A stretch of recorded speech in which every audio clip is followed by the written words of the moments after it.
Сәлеметсіздер ме біздің кішкентай тыңдармандар? Бүгін сіздердің назарларыңызға арыстан мен түлкі атты ертегісін ұсынамыз.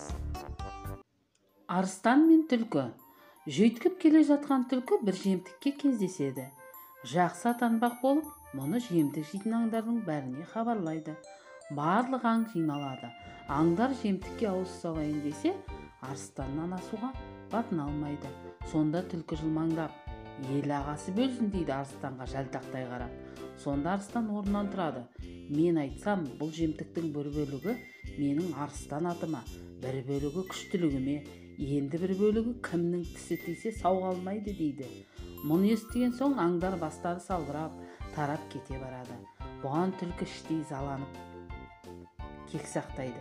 Тағы бір күні жортып келе жатқан түлкі құрулы тұрған атпа тұзақты көреді. Аптыға жүгіріп арыстанға барады. "Ел ағасы, тағы бір жемтік көрдім, соны бөліп беріңіз."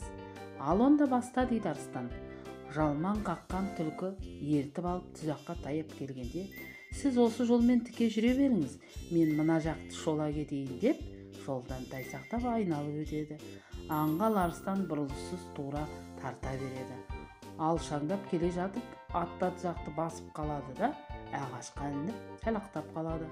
Басы салбырап тұрған арыстанды артынан келген түлкі көреді. "Ел ағасы, не болды?" "Не болушы еді" дейді арыстан. "Сен керіл деп жібердің ғой, мен керіліп тұрмын." "Арыстандай азулымен жолдас болма, ашығасың, түлкідей қумен жолдас болма, асыласың" деген сөз содан қалған екен.